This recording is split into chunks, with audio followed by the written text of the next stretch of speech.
have to sit right in front of you. Oh, okay, yeah, move. Excuse me. Excuse me. So I had heard of a lot of people creating like their own personal curriculum. And I really liked that idea of just sort of finding a subject matter that you're just really curious about and then going on and learning about it on your own accord, on your own timeline or timetable. So I had been sort of mulling over that idea and trying to figure out, okay, like, is there a right way to do this? Is there a wrong way to do this? What would I even want to learn more about? And I sort of ended up accidentally creating my own curriculum. And I guess it was just sort of serendipitous that it sort of ended up happening that way. It was completely by accident.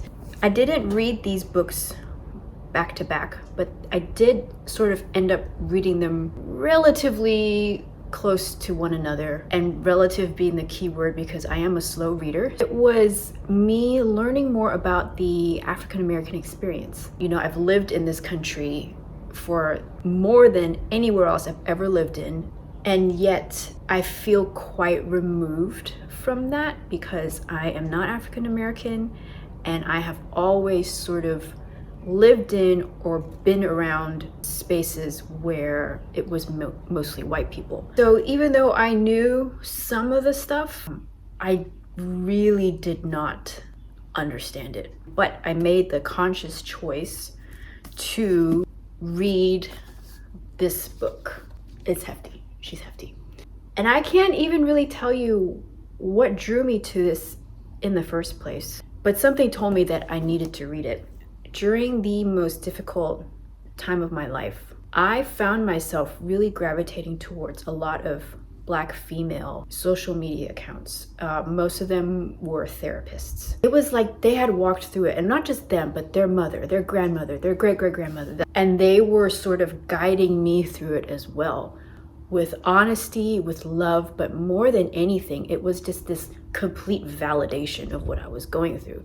I was just like, okay, they know something that I clearly never did. And so I really started to respect a Black woman's perspective, what they had been through, what they had seen, what was passed down to them. It's like, I get it. I get it now as much as I can. I will never like 100% fully be able to really get it. And maybe that's what made me pick up this book. It was like, you guys helped me. The very least I could do is like try my best to understand a little bit what they have gone through and what was done to them and how they overcame it and how they fought it. This laid a foundation. It gave me a framework of events, of policies, decisions that were made on a large scale, you know, that affected a lot of people. And as difficult as it was for me to read this, I just knew it was really, I just felt like it was really important for me to read it. And not just read it and get through it, but to understand it the best that I could.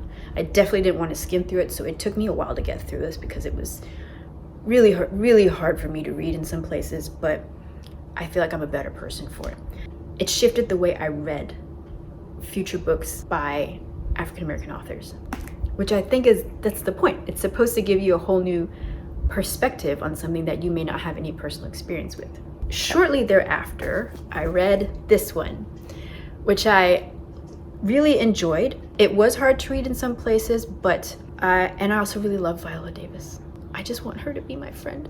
I want her to be my auntie. Reading about her childhood, riddled with poverty and addiction and abuse. I think if I had not read Caste before this, I would have thought, okay, I know that to be very true and that experience to be very common. But I think that's where my original thinking would have stopped. Instead of saying, you know what? I know where that came from.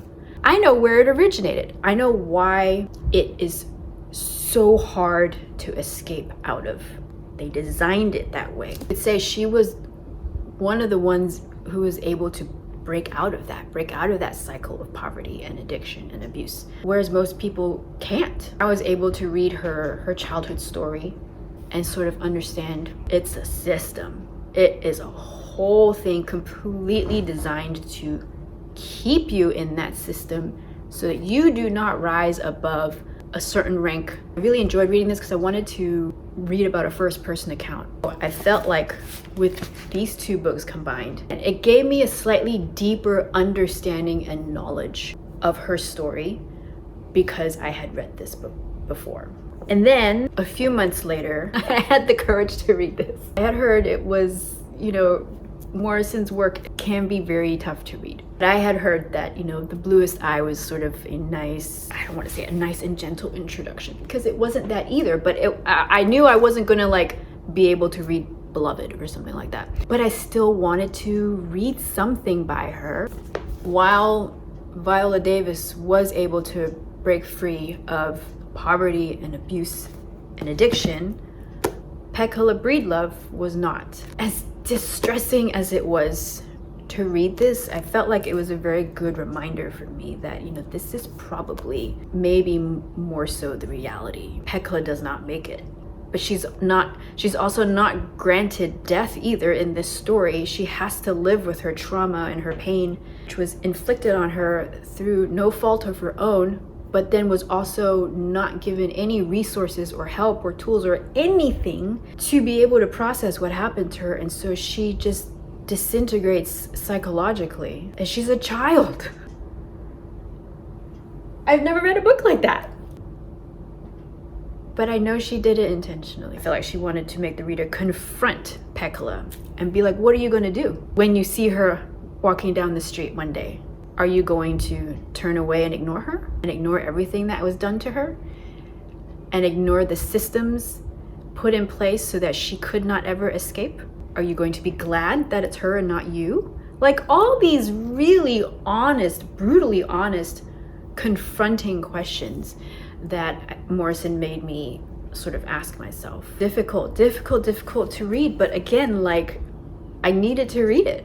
I needed my knowledge expanded in this area. The combination of these three books, a social science book, a memoir or an autobiography, so another nonfiction, and then a work of fiction, I felt like really helped me gain a slightly deeper knowledge of the African American experience from my very limited point of view anyway. I know this is just the very tip of the iceberg. I know that there are so many more incredible books about this subject matter or that could teach me about this subject matter, but for me, this was a really, really great start. This is my accidental personal curriculum. I learned a whole lot. I want to learn more. This is sort of the format I'm going to try to follow for my other personal curriculums, and we'll see how that goes.